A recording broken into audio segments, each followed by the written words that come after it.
Hi, my loves. Welcome back to the Starscartel channel. If you don't know, I am Star, and today I am here with a prophetic dream.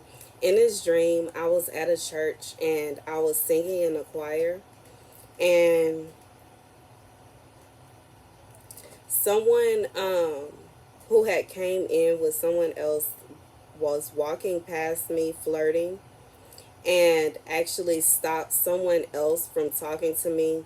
And then they told me that I needed to ask someone else's permission first. So basically, in this dream, there was someone that I wanted to talk to that was like, I was single in the dream and they were single, and there was someone else that was in a relationship trying to stop me from talking to this person.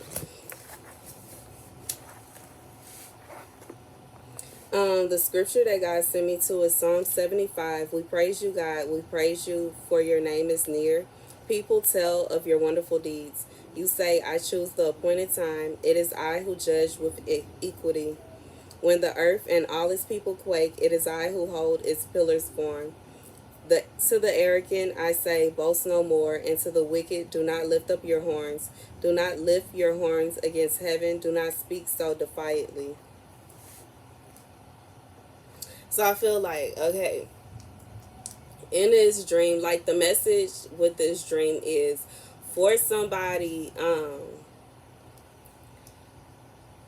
Okay, I'm being told two different meanings. For somebody, it's like you are single, you want to be with someone, you want to have a relationship, and there's someone that actually has someone already that is trying to keep you from being in a relationship. Or maybe you are in a relationship and there's someone who's trying to ruin your relationship, and it's almost like they are putting themselves in this position as to where, like, you have to go through them to be in a relation, like, as you have to ask them permission. Like, it's kind of reminding me of like maybe a narcissistic ex, somebody that is very controlling, somebody that is very obsessive.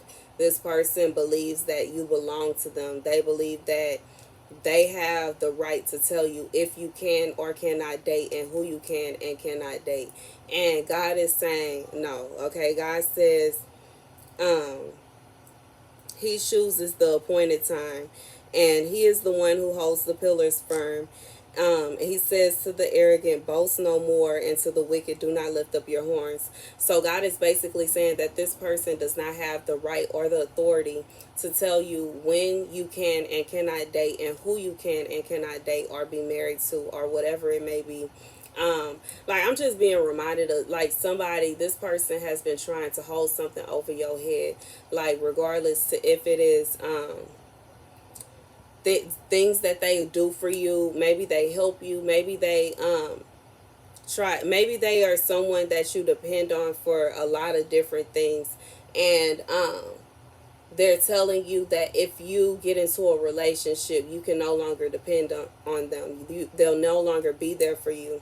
Maybe it's someone like, I don't know why I keep on thinking like somebody you have a child with, and this person will withhold you being able to see your child or spend time with your child, or they'll try to keep you away from your kids because you are in a relationship.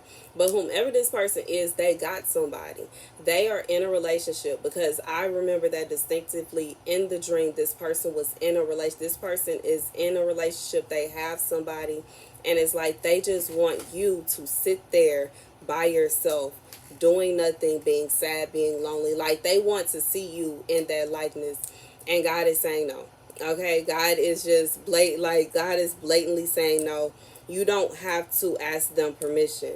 God is saying, do not lift your horns against heaven. Do not speak so defiantly. God is saying that he is not going to allow them to come in between what he's trying to do in your life. He is not giving them the permission to try to step in and slow you down and stop you and keep you from receiving what you're supposed to receive. He's giving this to you, and whatever it is that they got going on, however they feel about it, is a too bad, too sad situation. God says he is no longer going to allow this person to get in between you being with the person that you want to be with, or you being with somebody in general. Like, yeah, that's like literally the message. God is just saying that this person has been doing this to you time and time again, over and over again. They have been putting forth every effort that they can to come in between you finding true love, you finding happiness, you finding peace, you finding joy. And then they turn around. Like I said, this person was in a relationship. They turn around and they flaunt their relationship in a sense to try to make you jealous or to try to make you upset. Regardless if you really feel that way, you might actually be happy for them. But in reality, they are not happy for you. They don't want to see you with anybody else. They want to feel as though they have options and they want to see you as an option, but you are no longer an option. God says he's pulling you out of that position, and it's too bad for them. God says, this is coming from 9 and 10. As for me, I will declare this forever. I will sing praise to the God of Jacob, who says, I will cut off the horns of the wicked, but the horns of the righteous will be lifted up. So God is saying that he is lifting you up and he is cutting this person down. And it's not to say that he's going to destroy this person or they will be hurt in some kind of way, but he's not going to allow, he's going to put you in a position to where this person cannot come in between you and what you're doing anymore. If it's a situation where somebody is they typically do certain things for you, maybe they help you with certain things, God is going to put you with somebody that will take that place. So you're not going to have to depend on this person anymore. You're not even going to need them. And that's what I feel like God is saying. You will be free from even needing their help in certain areas. If it's a situation with a child that's involved, God is saying that you are especially if you in the US. I know some people that watch my videos unite, but you have all rights to see your children. Nobody can keep you from seeing your children, and if they do, you can take them to court. And I just feel like God is saying that God is going to put you in this position to where this person is not going to be able to. It's like they trying to use different chess moves on you. They trying to use different moves, different tactics. God is saying to try to keep you in this box, to try to keep you by yourself. Okay.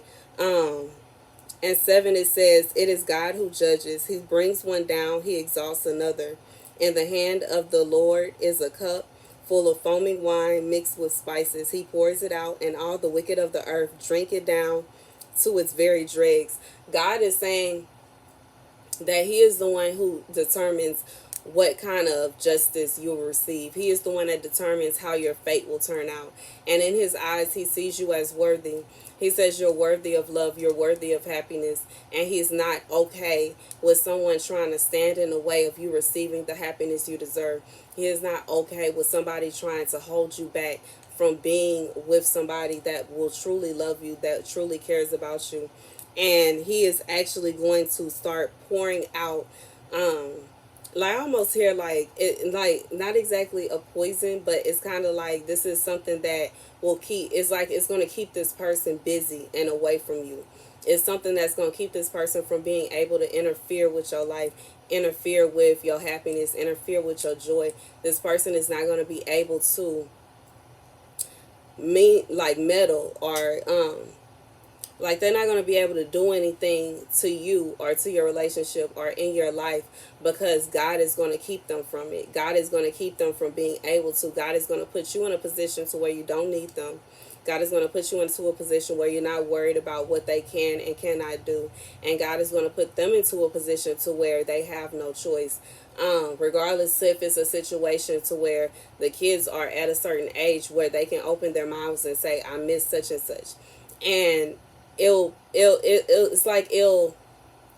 put this person in a position to where, okay, this is what's going on. They're going to have to accept it. Regardless if they want to or not, they are going to have to accept it. And they're going to have to accept the fact that the only person that will be hurt in that situation is the child. It's not hurting you. It's not hurting you at all. And it's not to say you don't miss them. It's not to say you don't care. But it's just to say that in reality, they are hurting their child. They're hurting their children. And they will eventually realize that that is what is going on. They will eventually realize, okay, such and such is trying to keep me away from such and such. Okay, like, you know what I'm saying? Mommy's trying to keep me away from daddy, or daddy's trying to keep me away from mommy, and they're going to realize that that's what it is. One thing that I realize, a parent can tell a child whatever they want to while they are a child and assume that they're going to believe it.